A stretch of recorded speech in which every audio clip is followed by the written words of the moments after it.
Okay, so tell me a little bit about yourself and how you got involved in the disability community.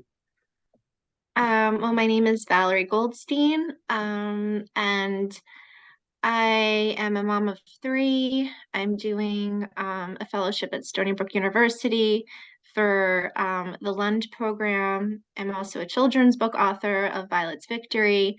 And when I was 17 years old, I was a passenger in a motor vehicle accident. So I had broken my neck in three places. So I became an incomplete quadriplegic. So I have a spinal cord injury. So that is my disability. And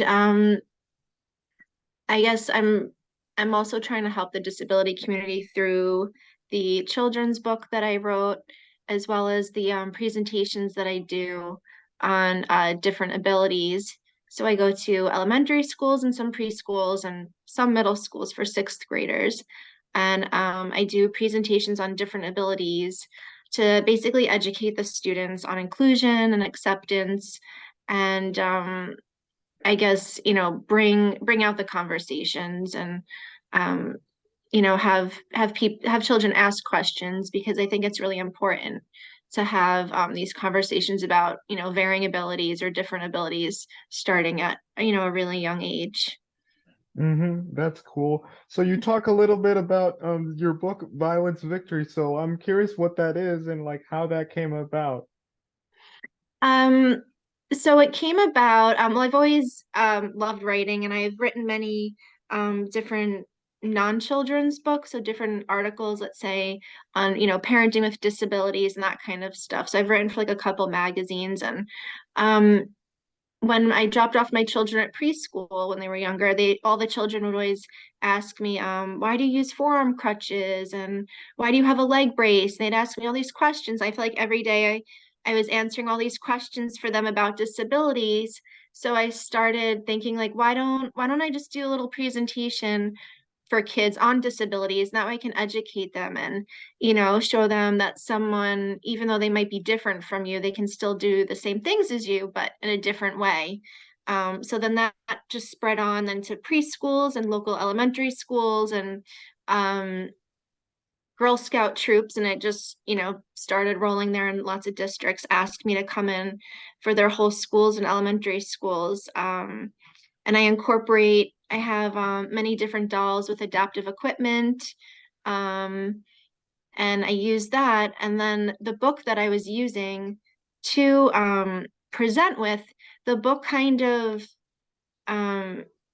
was kind of negative with disabilities. It kind of had a lot of, for this child, let's feel bad for this child. They can't do this, be their friend. So I wanted to have a positive book that was uplifting that can show children like, hey, even though someone might do something different from you, they can still do the same things as you, but in a different way, and instill inclusiveness and befriending everyone. And so that's how it got started. Oh, that's nice. I myself, I'm also in the process of writing a children's book. It's still in the works, but it's got that same sort of idea and feel to it. It's not finalized yet, but um Excellent. yeah. That's exciting. hmm My next question here is you said that you were involved in a lot of speaking events. So like tell me a little bit about those. What do you sort of talk about? Um, so when I do the presentations for children, you know, I, show them the different kinds of adaptive equipment that people use, how it helps them every day, how they can still do the same things as their friends, but how this device helps them to get to that point. Um, I try to, talk about inclusivity, and connecting with people with varying abilities. And then I also sometimes do presentations for like colleges and universities. So I'll teach, the medical students or health science students, inclusivity, important things like bedside manner. And when you're working with patients, it's more than just a patient, you're working with a person. So I do that as well. And I've also done, speaking things for speaking engagements, um, like the keynote speech for high schools for graduation on like inspiration and that kind of stuff too, um, which I really like doing. I feel like it's important to, spread awareness and, um, have people connect and bring up those conversations that maybe someone might not normally bring up and be afraid to ask. That's kind of my next question. My next question is like, what sort of impact does your work have on the greater disability community? How do you sort of like get the word out there and raise awareness about issues in the disability community, whether that's ableism and other important but very complex topics in the disability, realm?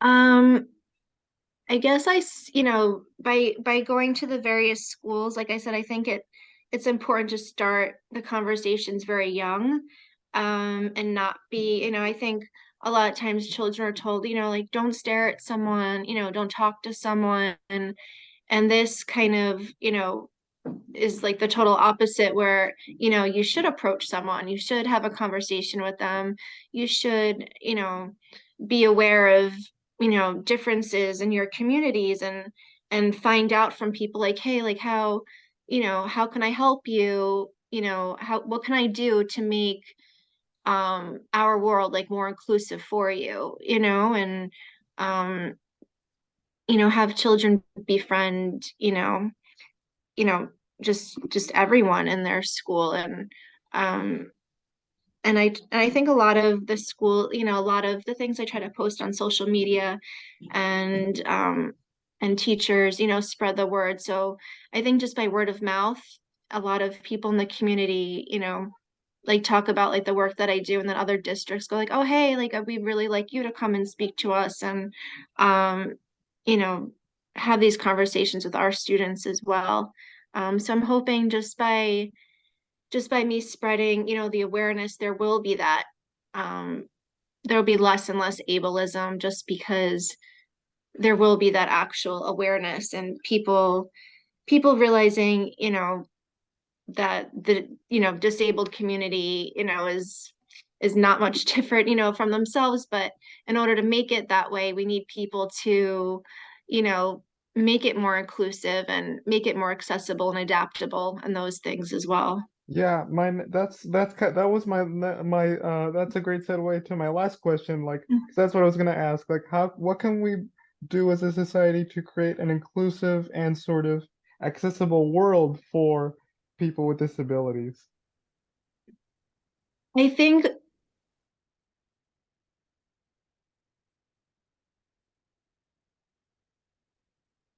the people with the disability themselves, someone with autism spectrum disorder needs, unless we, find out from them, find out from their parents or their caregiver, understanding, what kind of, what kind of communication devices someone might need, someone that is in um, a wheelchair, we're not going to know that there's, that there might not be ramps in certain buildings unless we ask them first. So I think it's important to find out from, reach out to people in the community to find out what they need in order to make their world a more inclusive place. Yeah, yeah, I didn't hear that last part, but Okay. I fully understand what you were saying. Um, Right, I can repeat it. I think asking people in our community directly what they need, and that way we can ensure that our world is a more inclusive place. Because we're not going to know, what people actually need until we speak to them personally, speak to the people that are closest to them that help, that help with their caregiving and, see what that person needs mhm, um directly because inclusiveness, is only going to start with finding out what everyone needs um, to make the world more adaptable for them.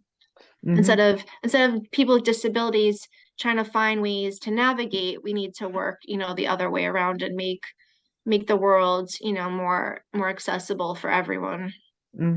Those are some important points there.